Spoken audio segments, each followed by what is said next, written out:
फौजी फौजी होता है सर, नो मैटर चाहे वो सिविलियन का बेटा हो या फिर किसी का सर। तो वहाँ आप इंटरव्यूइंग ऑफिसर की आंखों में आंख डालकर बात करनी होती है क्या? सर ऑब्वियसली सर, आप इंडियन आर्म फोर्सेस की तैयारी कर रहे हैं सर, आप तो जी। आंखों से आंखें मिलानी तो सर आपको आनी ही चाहिए। आनी ही नजरें चाहिए। चुराना सर बिल्कुल। इंडियन आर्मी के बंदे को सर छुआ नहीं सकता। तो पॉडकास्ट आपने सोशल मीडिया पर देखे? Yes, sir. मोबाइल यूज करते थे आप? यस सर, लाइक 12th तक तो यूज़ किया था, बट 12th के बाद यहाँ पे एकेडमी में आए थे तो मोबाइल फ़ोन्स वगैरह तब छोड़ दिए थे सर।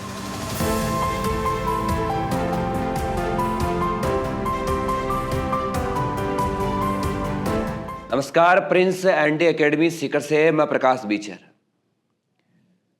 कहते हैं कि देश हमें देता है सब कुछ, हम भी तो कुछ देना सीखे। और कोई किसी को कुछ देना सीखे तो वो उस बच्चे से देना सीखे, उस बच्चे से लेना सीखे जिसने देश के लिए पूरे परिवार को समर्पित किया है। आज हमारे बीच बहरोड परिवार का एक ऐसा प्रतिभाशाली रणजीत सिंह मौजूद है, जिस बच्चे के पिताजी की अगर मैं बात करूं, उनके दादाजी की अगर मैं बात करूं, अगर अंकल की मैं बात करूं, तो परिवार की तीन तीन पीढ़ियां भारतीय सेना में रही है। आपके ग्रैंडफादर 3 भाई है, तीनों भाई भारतीय सेना में रहे हैं, भारतीय सेना से रिटायरमेंट ले चुके हैं। आपके ताऊजी भी भारतीय सेना में हैं, Yes, आपके अंकल भी भारतीय सेना में हैं, आपका छोटा भाई भी एनडीए की तैयारी कर रहा है, Yes, और आज आप खुद भारतीय सेना में सीधा लेफ्टिनेंट बने हो। इस बड़ी सक्सेस के लिए तो आपको बहुत बहुत बधाई। Thank you so much. तब जाके अक्सर मैं कहता हूं कि इस धरती में से फौलाद जन्म ले लेते हैं। गुलाम भारत में भी आजाद जन्म ले लेते थे। अरे यहाँ तो हर बालक में क्षमता है पूरा इतिहास बदलने की। यहाँ तो हिरण्यकश्यप के घर भी प्रहलाद जन्म ले लेते हैं। वो प्रहलाद के रूप में रणजीत सिंह हमारे बीच मौजूद है। रणजीत अभी अपनी कहानी के रूप में बता रहा था कि सर पिताजी ने नाम रणजीत इसलिए लिखा है कि रण का मतलब होता है कि रणभूमि में विजय प्राप्त करना। ये बच्चा 2 बार एनडीए इंटरव्यू क्वालिफाई कर चुका है। प्रिंस एंड एकेडमी में आप टारगेट के बेस में आते हो और पहले ही प्रयास में एनडीए एसएसबी रिकमेंडेड होकर आज भारतीय सेना में सीधा लेफ्टिनेंट बनते हो। इस बड़ी सक्सेस के लिए पुनः आपको बहुत बहुत बधाई। Thank you sir. मैं सीधा सवाल आपसे ये करूंगा बिना किसी लाग लपेट के कि प्रिंस एंड एकेडमी से आपने अब तक क्या क्या सीखा है? सर सबसे पहली चीज़ सर, यहाँ पे आके मेरे दोस्त बहुत अच्छे बने हैं सर। अच्छा। दोस्ती जैसे हॉस्टल में, ये मेरा फर्स्ट टाइम एक्सपीरियंस था कि मैं हॉस्टल में रहा था दोस्तों के साथ। जी। इससे पहले I was a day scholar like, पर यहाँ आके हम हॉस्टल वगैरह में रहे, दोस्तों वगैरह के साथ रूम पे रहे, तो बहुत सारी नई नई चीज़ें सीखी। जी। लाइक उनके अलग अलग कल्चर वगैरह के बारे में जाना, लाइक अलग अलग स्टेट से बंदे थे तो उन सब के बारे में जाना। And second thing sir, study in a particular way, like in a focused way. पहले ये होता था कि लाइक कभी भी किसी भी टाइम पे कोई भी सब्जेक्ट पढ़ रहे हैं, पर यहाँ पे ऑर्गेनाइज था। लाइक आपको पर्टिकुलर एक टाइम टेबल में ढाल दिया जाता था कि आपको जी। सुबह उठना है, पीटी वगैरह करनी है। So it was a great thing, जिसने सर बहुत ज़्यादा हेल्प करी सर पर्सनैलिटी डेवलपमेंट वगैरह में।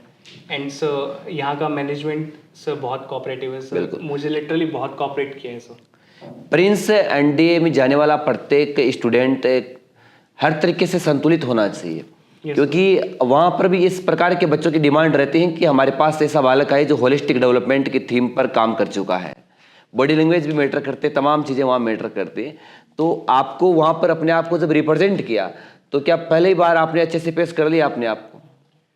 सर लाइक जब यहाँ पे एकेडमी में थे तो ऑफिसर्स वगैरह का सर एक बच्चों में डर रहता है सर। जी। तो वो यहाँ पे ब्रिगेडियर सर वगैरह, कर्नल सर वगैरह यहाँ पे थे, तो वो बातचीत वगैरह करते थे क्लास में आके, तो वो डर वगैरह निकल जाता है। And after all preparation, like आप प्रिपेयर करके जाते हो, जी जी जी। तो आई डोंट थिंक आपके मन में वो चीज़ रहती है कि हाँ आप आउट हो सकते हो। सो आई थिंक अगर प्रिपेयर करके जा रहे हो आप पूरे अच्छे से, तो वो चीज़ मन में रहती ही नहीं है, अपने आप को बेस्ट ही रिप्रेजेंट करते ओके। हैं सर। तो वहाँ आप इंटरव्यूइंग ऑफिसर की आंखों में आंख डालकर बात करनी होती है क्या?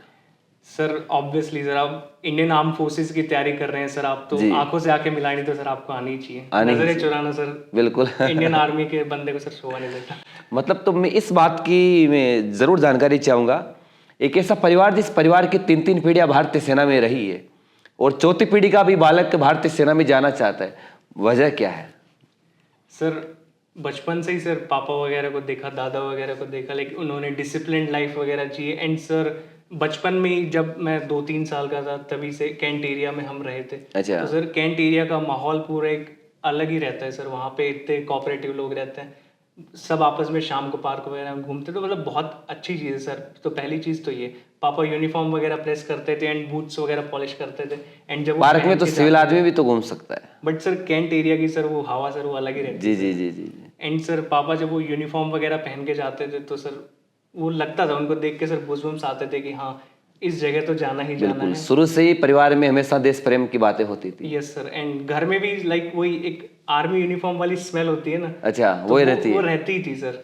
तो it was one of the motivation and other things की लाइक पैरा स्पेशल फोर्सेस के मैंने पॉडकास्ट वगैरह देखे थे जी जी काफ़ी जी सारे। जी जी। तो उन्होंने काफ़ी बूस्ट किया था नॉलेज वगैरह में, लाइक आर्मी इन स्पेशल फोर्सेस वगैरह ज्वाइन करने के लिए। तो तो वहाँ पॉडकास्ट से आपने सोशल मीडिया पर देखे? Yes sir, mobile use YouTube पे करते थे देखे। आप? यस सर, लाइक 12th तक तो यूज़ किया था, बट 12th के बाद यहाँ पे एकेडमी में आए थे तो मोबाइल फ़ोन्स वगैरह तब छोड़ दिए थे सर। क्या मानते हो कि एक एनडीए की तैयारी करने वाले स्टूडेंट को मोबाइल भी यूज कर लेना चाहिए? सही है ये चीज? सर मेरे और हिसाब सही है से तो कहाँ तक ठीक है? अगर आप रिटर्न की प्रिपरेशन कर रहे हो तो आई डोंट थिंक आपको मोबाइल की एज सच नीड है। You can take for half an hour, आधे घंटे 1 घंटे जी के लिए जी आप जी ले सकते हैं। वो भी जस्ट इसीलिए ताकि आप थोड़ा अपडेटेड रहे, लाइक हर चीज़ें न्यूज़पेपर वगैरह में भी कवर नहीं होती, लाइक डिफेंस न्यूज़ वगैरह, तो जी। वो आप फ़ोन से कवर अप कर सकते हैं। बट जब आप एसएसबी की प्रिपरेशन करते हैं तो आई थिंक आपको थोड़ा अलग अलग चीज़ें एक्सप्लोर करनी होती है, लाइक जोग्राफिकल इवेंट्स वगैरह देखने पड़ते हैं, काफ़ी सारी नॉलेज गैदर करनी पड़ती है, तो थोड़ा सा आई थिंक वहाँ यूज़ बढ़ जाता है। बट रिटर्न के जी लिए जी। रणजीत, मुझे आपकी मूंछों की ये ताव देख के ऐसा लग रहा है कि आप फुल कॉन्फिडेंट हो। मैं आपसे जानना चाहूंगा कि एनडीए में सक्सेस का मूल मंत्र क्या है? ऐसा कोई टिप्स आप हमारे जरूर आपके अनुज को दे जो एनडीए में जाने का ख्वाब रखते हैं, एसएसबी पहले ही प्रयास में फाइट करना चाहते हैं। Sir first of all like ND अगर क्वालिफाई करना है तो 2 स्टेप में सर, रिटर्न प्लस एसएसबी। जी। रिटर्न के लिए आई विल सजेस्ट कि डेडिकेटेडली पढ़ना पड़ेगा, लाइक ओके। मैथ्स वगैरह को काफ़ी टाइम वगैरह दे, प्रैक्टिस करें बार बार, जी। एंड मोबाइल फोन्स थोड़ा सा अवॉइड करें क्योंकि उस टाइम पे ठीक नहीं रहता। एंड अब एसएसबी की जब आप प्रिपरेशन कर रहे हो तो गैदर नॉलेज, वर्ल्ड की मेजर जितनी भी नॉलेज जो इवेंट्स चल रहे हैं, जोग्राफिकल इवेंट्स हैं या इकोनॉमिक इवेंट्स वगैरह, वो आप सब कवर करें, वो आपको इंटरव्यू में बहुत हेल्प करता है। एंड सेकेंड थिंग, थोड़ा कॉपरेशन वगैरह रखें, दोस्तों वगैरह से जी। बातें करें, आपस में इवेंट्स वगैरह ऑर्गेनाइज वगैरह करें। एंड थर्ड थिंग इज़ कि सर कॉन्फिडेंस रखें। एंड जब आप इतना पढ़ते हैं तो सर कॉन्फिडेंस ऑटोमेटिकली आ ही जाता बिल्कुल आ है। ही जाता है। जब आप सब पढ़ के गए हो एंड आपको वहाँ पे दिखता है कि हाँ मुझे पता है, मुझे आता है सब कुछ, तो आपको इट विल पहले वर्क दिखता है सर। कि अब आगे क्या होने वाला है। हाँ सर, लाइक मेरे इंटरव्यू वगैरह भी बहुत इसी फील्ड में ही हुआ था, नॉलेज वगैरह से रिलेटेड, तो वो पढ़ के गए थे तो कॉन्फिडेंस अपने आप आ ही जाते हैं बिल्कुल। एक आनंदित और रोचक क्वेश्चन मैं आपसे करूंगा। सर। Yes sir. क्योंकि पूरा परिवार भारतीय सेना में है, आप खुद भारतीय सेना में लेफ्टिनेंट बने हो, थोड़े समय बाद में रणजीत की शादी भी होगी, तो क्या रणजीत कैसी लड़की ढूंढेगा जो पहले से भारतीय सेना में जाने की या तो इच्छा रखती है या फिर है? सर अगर मुझसे ऐसा पूछा जाए तो ऐसी ही लड़की देखेंगे सर जो डिफेंस की नहीं, प्रिपरेशन ये कर बात रही आपकी घरवालों तक पहुंचाना चाह रहा हूं मैं। है। सर कोई दिक्कत नहीं सर, घर वाले खुशी होंगे सर अगर कोई ऑफिसर वगैरह से शादी आप हो यही रही चाहते हो? है। हाँ सर, मतलब लड़की सर डिफेंस फोर्सेस की तैयारी करे, बिल्कुल। बॉय हेयर कट विद क्या ग्लासेस बात। वगैरह, क्यूट लगती है सर। अच्छा, क्यूट लगते हैं, बहुत बढ़िया। वैसे फौजी बड़े मस्त आदमी होते हैं, बड़े दीवाने होते हैं। जिस प्रकार ये देश के लिए अपनी दीवानगी रखते हैं, दिल के अंदर जो प्रेम भाव रखते हैं, वास्तव में हमेशा वो अतुलित होता है, उसकी तुलना किसी से नहीं की जा यस सकती। सर। एक चीज मैं आपसे ये भी जानना चाहूंगा, प्रिंस एंड एकेडमी में आपका संडे कैसा निकलता था? सर संडे को सर हमारे टाइम पे लाइक कोई मोटिवेशनल मूवी वगैरह दिखाते थे, अच्छा। या इधर रात के टाइम या फिर दिन के टाइम मूवी वगैरह दिखाते थे। तो स्टार्टिंग में लाइक होल संडे का शेड्यूल वगैरह देखे तो उठ के हम सबसे पहले रूम की सफाई वगैरह करते थे। जी। देन उसके बाद रूम की सफाई वगैरह करने के बाद आफ्टर हैविंग ब्रेकफास्ट हम लोग फॉलन वगैरह में जाते थे जहाँ पे काउंटिंग वगैरह होती थी एंड फर्दर डे के इंस्ट्रक्शंस वगैरह पास ऑन किए जाते थे। अगर किसी को पढ़ना है तो उनके लिए क्लासेस वगैरह खुली रहती थी, वो जाके अपनी सेल्फ स्टडी वगैरह कर सकते थे। जिनको स्पोर्ट्स खेलना था वो दिन में आराम से 10-11 बजे तक स्पोर्ट्स खेल सकते थे। देन उसके बाद आपकी जो भी मोटिवेशनल मूवी वगैरह जिसको देखनी है वो जा सकता था, अदर आप सिर्फ पढ़ सकते हैं। तो there were only 2 choices and ये बहुत सही भी चीज़ थी। मोटिवेशनल मूवी में कौन सी मूवी अच्छी लगती है आपको? सर मोटिवेशनल मूवीज़ में sir Shershaah sir. Shershaah movie का कोई डायलॉग याद है आपको? सर हाँ सर, वो मतलब मुझसे रिलेटेड नहीं है, पर जब उसका सीईओ उन सर से पूछता है कि आप आर्मी बैकग्राउंड से हो, उसी आवाज में बताना। तो सर वो कहता है कि सर फौजी फौजी होता है सर, नो मैटर चाहे वो सिविलियन का बेटा हो या फिर किसी का सर। तो that was the only dialogue sir. उन चीजों से कॉन्फिडेंट आता है। हाँ सर, काफ़ी आता है सर। एंड फिर 2-3 बजे तक मूवी वगैरह देख के हम अपने रूम्स पे आते थे, देन हम थोड़ा पढ़ाई वगैरह करते थे। एंड संडे को हमारा रिजल्ट आता था सर, जो वीकली टेस्ट वगैरह होते बिल्कुल बिल्कुल। तो रिजल्ट्स वगैरह हम देखते थे। क्लास में आपकी क्या स्थिति रही शुरू से?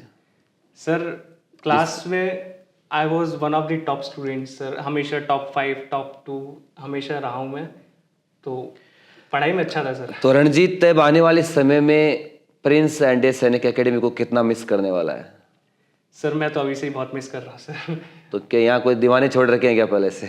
नहीं सर, रूममेट्स वगैरह थे तो काफ़ी सारे दोस्त वगैरह थे, तो अब उनसे थोड़ा कांटेक्ट, ऑनलाइन कांटेक्ट है सर। तो Online कभी कभी contact मिलते हैं सर, 2-3 महीने। कभी कभी चिट चैट हो जाते हैं इंस्टा पर। हाँ सर, कभी मिल लेते लाइक दोस्तों वगैरह के जो हम रूममेट्स वगैरह थे, तो कभी ट्रिप वगैरह पे चले जाते, तो फिर याद आती है वो चीज़ें कि हाँ एक टाइम पे प्रिंस में भी थे, छोटे छोटे बाल करा के पढ़ाई करते थे। बिल्कुल। तो प्रिंस के कोई और खास बात? सर अगर सबसे खास बात बतानी है तो सर डिसिप्लिन सर, डिसिप्लिन। क्योंकि सर बच्चों को सर स्टार्टिंग से डिसिप्लिन। चलो एक डिसिप्लिन की बात आ गई तो अभी बात चल रही थी मोटिवेशन फिल्म की। डिसिप्लिन ज़्यादा ज़रूरी है या मोटिवेशन ज़्यादा ज़रूरी है, और लॉन्ग टाइम कौन सी चीज़ काम करती है? सर मेरे हिसाब से डिसिप्लिन ज़्यादा ज़रूरी है sir in a long term. Motivation is a short term. Motivation अगर अंदर से आ रहा है बिल्कुल, वो एक अलग चीज़। तो वो रिजल्ट करता है डिसिप्लिन करने का। सर आई थिंक दोनों चीज़ें सर इंटरकनेक्टेड है, दोनों ही होनी चाहिए। अगर एक नहीं है तो सर दूसरे का कोई मतलब नहीं है। सही मायनों में बिना देखें तो मोटिवेशन के डिसिप्लिन होना sir, I don't think that will work. तो दोनों चीज़ें इंटरडिपेंडेंट है एंड दोनों ही होनी चाहिए सर। जी। हाँ, तो रणजीत मेरा अगला क्वेश्चन ये रहेगा कि जैसे अपन बात करते हैं एसएसबी के लिए, तो जनरली जैसे ब्रिगेडियर सर भी बताते रहते हैं और जो भी ऑफिसर्स है वो ये की बात करते हैं कि होलिस्टिक डेवलपमेंट होना चाहिए बच्चे का। वो होलिस्टिक डेवलपमेंट में अपने जहाँ आप प्रिंस एंडी एकेडमी में आए, क्लास का तो परफॉर्मेंस मैंने देखा आपका, बिल्कुल क्लास में आप सिंसियर थे और जो रिजल्ट्स आ रहे थे उसके बेस पे अपन कह सकते हैं रिटर्न में तो आपका डेफिनेटली होना तय था।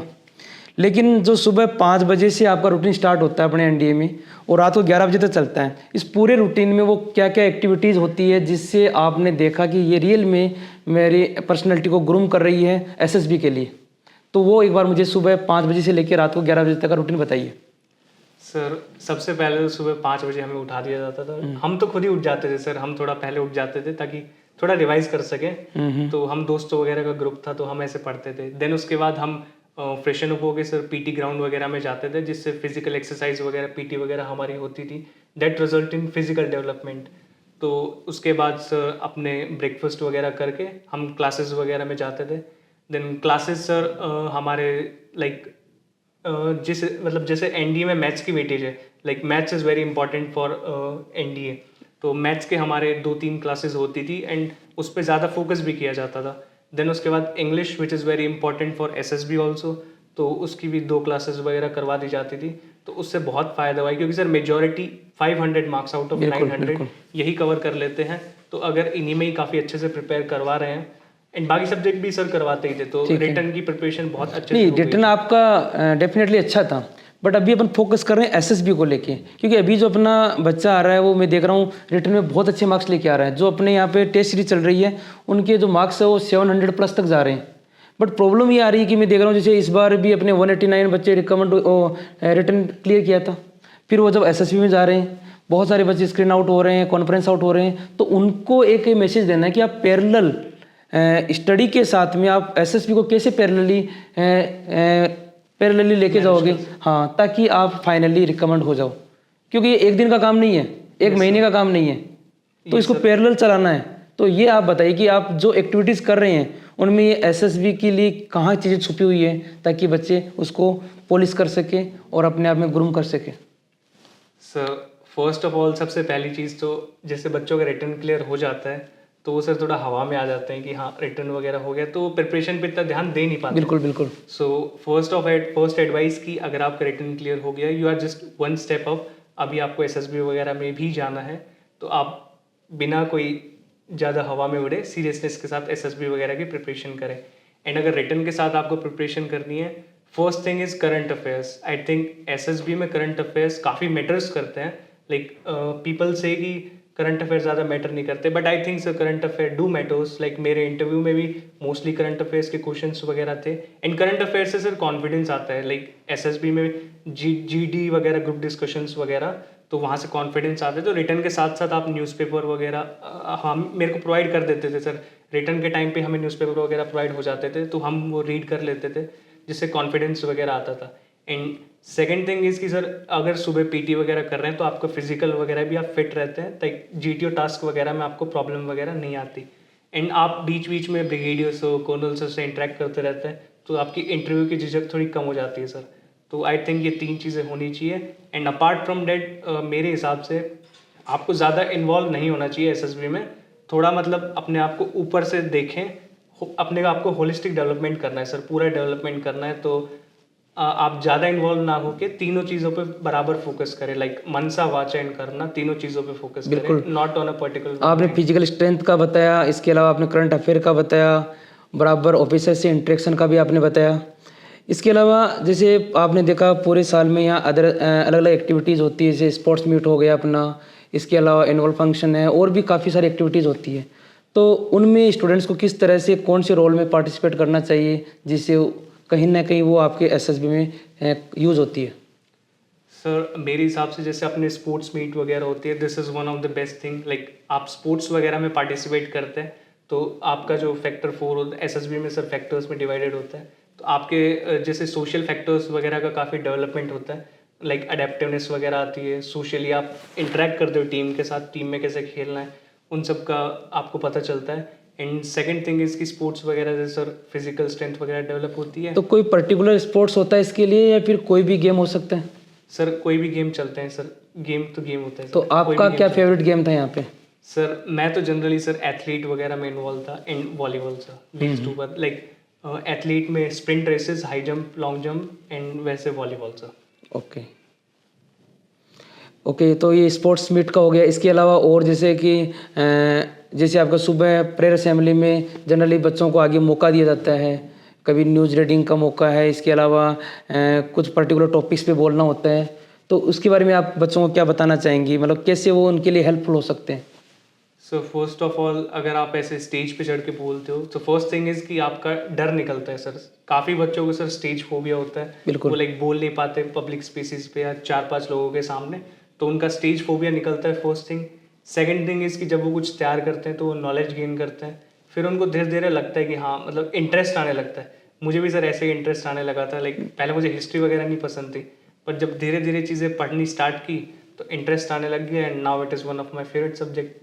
तो वो मेरे हिसाब से बूस्ट करता है, कॉन्फिडेंस वगैरह बूस्ट करता है, जो एसएसबी में सर बहुत ज़रूरी होता है. एंड आपका देखा भी जाता है सर. चलो बहुत अच्छा, आपने एसएसबी के बारे में बहुत बातें बताई.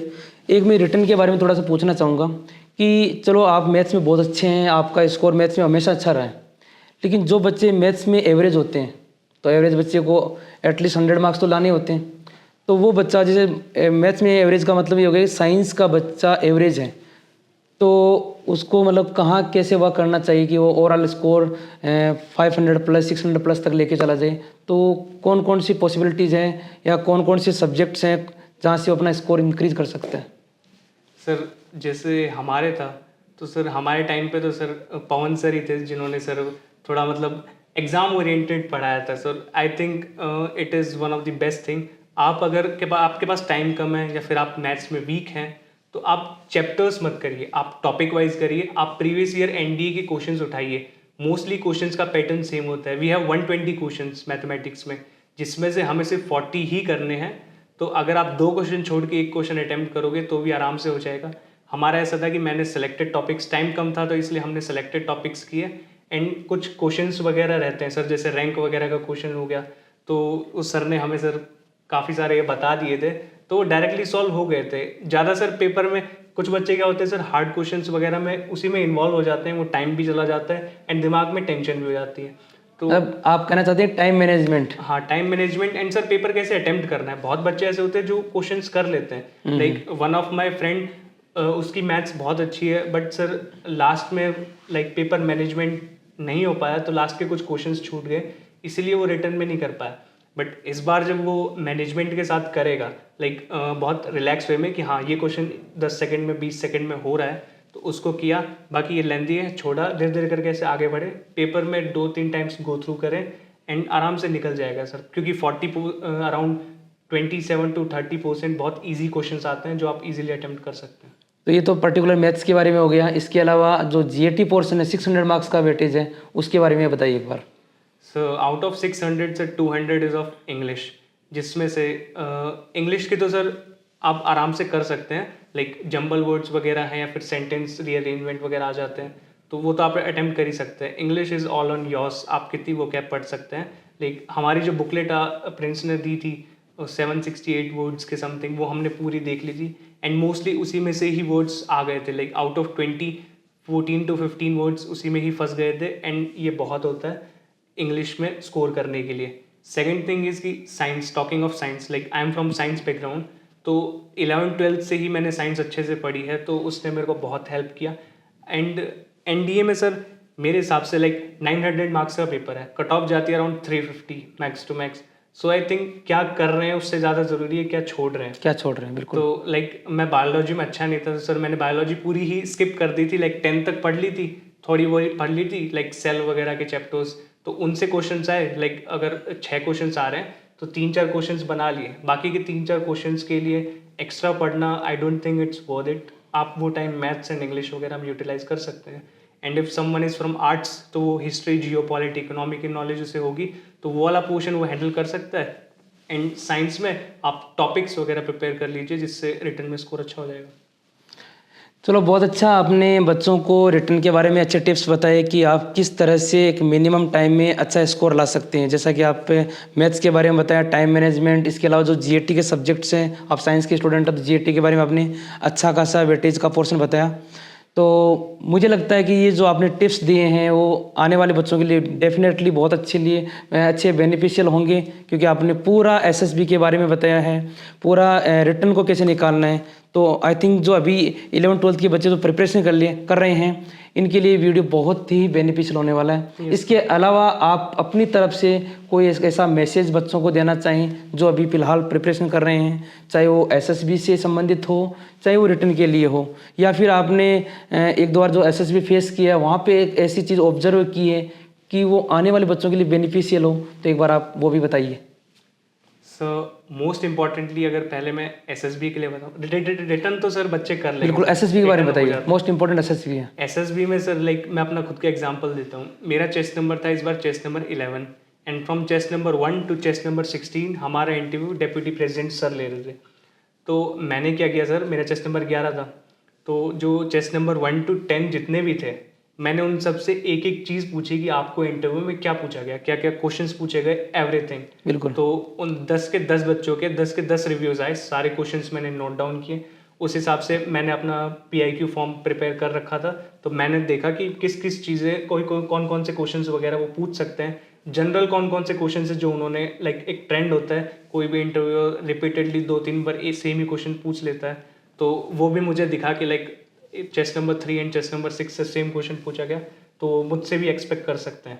तो इंटरव्यू पोर्शन वहाँ बहुत हेल्प होती है, like it covers up to 35 to 40% of your interview अगर आप ऐसे इंटरेक्ट कर रहे हैं। सो ट्राई कि जो आपके पहले के जितने भी बच्चे हैं जिनका इंटरव्यू ऑलरेडी हो चुका है आप उनसे इंटरेक्ट करें, उनका डिटेल रिव्यू लेगी हाँ क्या क्या पूछा गया इंटरव्यू वगैरह में। GTO is all about your group interaction, आप ग्रुप में अपनी इमेज कैसे बनाते हैं उस पर डिपेंड करता है। So have a good image in your group ताकि ग्रुप आपको सुने, ताकि पूरी एक्टिविटीज़ वगैरह में आपकी हेल्प हो। And for side test I will suggest आप कनेक्टिविटी रखें, लाइक जो थीम आपकी TAT वगैरह में चल रही है, लाइक फ्रेंड्स और फैमिली अगर चल रही है तो आप WAT में भी उसी को ही कैरी ऑन करें। SRT में तो इज़ ऑल अबाउट आपके रिस्पॉन्स, बट SD में भी उसी को ही कैरी करें, friends and family.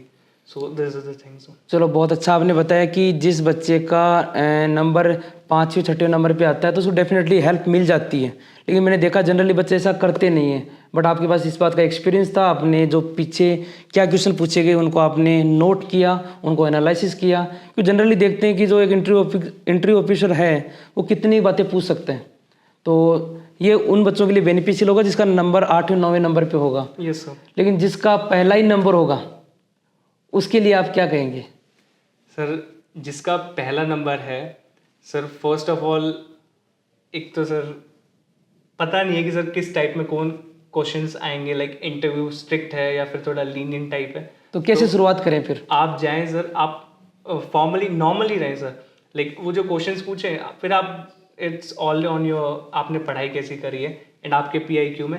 And sir NDA के SSB में सर PIQ में नॉर्मल क्वेश्चंस ही पूछते हैं, लाइक आपकी फैमिली के बारे में पूछ रहे हैं, बच्चे हेजिटेट कर जाते हैं सर।